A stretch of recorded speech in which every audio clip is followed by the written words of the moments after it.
Hello and welcome to Frost Over the World. Today we've got a special programme as we mark the 20th anniversary of a very special event, the fall of the Berlin Wall. In a worldwide exclusive, the two men who were central to the events of the time will both be on the programme, looking back at those events. I've been to Berlin to meet George Bush, the United States President at the time that the wall fell, and Mikhail Gorbachev, the Soviet leader.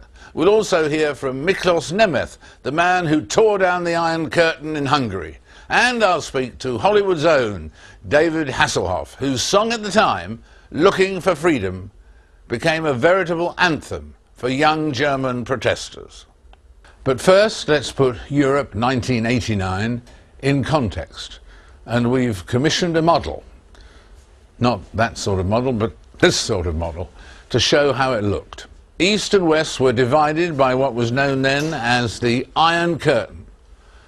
Dominated by the Soviet Union, the Eastern Bloc included East Germany, Poland, Romania, Bulgaria, Czechoslovakia, Albania and Yugoslavia.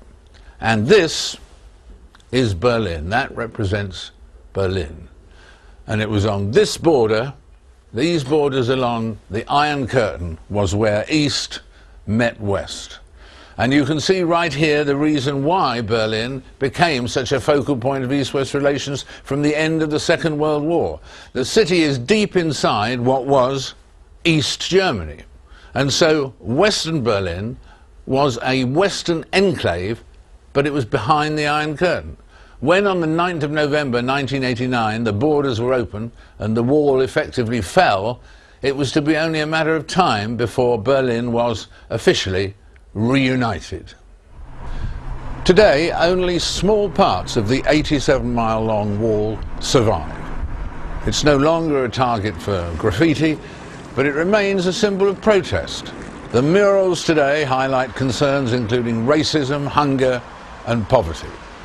Though some, of course, still reflect the events of 20 years ago. Central Berlin shows little sign of its former division. Modern buildings have sprung up all over the city. Transport links crisscross the country, and the landmarks of a formerly divided city are now the landmarks of a united Berlin.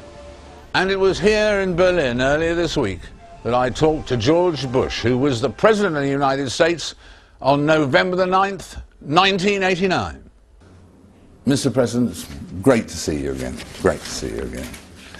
I have a very clear memory, of course, of November the 9th, because I had the pleasure and the honour of spending it with you in the White House at a dinner for Cory Aquino. And that was on the very same day as it all happened, wasn't it? It was the exact same day and happened faster and sooner than a lot of us thought it ever would.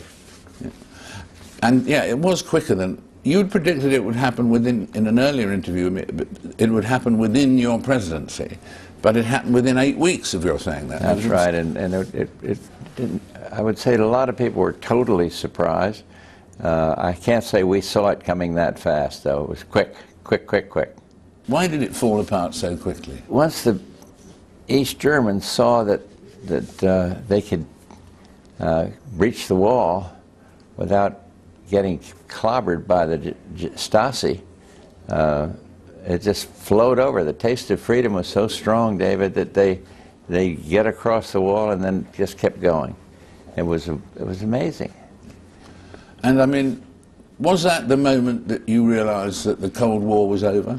Well, I can't remember dramatically that recognition then, but yes, it was certainly a key moment, because nobody thought it was going to happen that soon. You were forging really a sort of partnership with President Gorbachev, almost, weren't you, during that period? Well, we did, and we had a relationship. Some on our side criticized me for being naive dealing with the Soviet like this. But I felt that there was a different leader. In fact, when he came into office, I wrote President Reagan a handwritten letter saying, I think we're going to be dealing with a very different Soviet leader here. And sure enough, history bore out that judgment.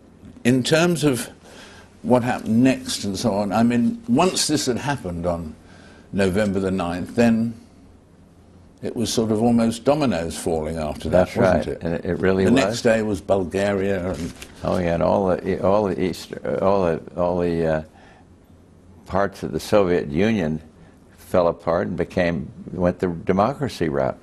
But I think the memorable thing was that freedom is so strong and so much of a magnet for these people that it couldn't be resisted.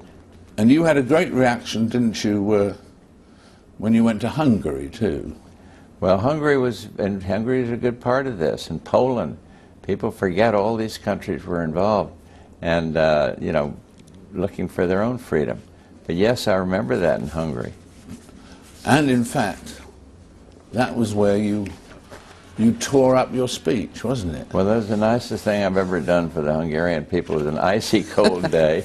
They didn't need a long speech from a guy like me. And it was raining as well, wasn't it? Because the speech was sodden, wasn't it? And I gave my raincoat to the lady in the front row. She was just shivering, been there for a couple hours waiting. Turned out I was giving away a Secret Service guy's raincoat, but heck with those details. And Barbara reminded me, that wasn't your coat. I said, shh, but it was a very dramatic day, and tearing up that speech. I had a guy last night here in Berlin say, I remember that. I was there when you tore that speech up. Oh, there was a huge cheer, I remember seeing it on the film, yeah. More of a cheer than for the speeches I do give, so that ought to have told me something. And of course, one other thing that was very important in this period was that you gave, for instance, when it happened, November the 9th, you gave a very low-key press conference. Right. And you deliberately played it low-key, didn't you? Well, I did, and people, you know, I don't know if you remember, but the Senate leaders and the House Dick Gephardt was one. Gephardt in the House, and Mitchell in the Senate,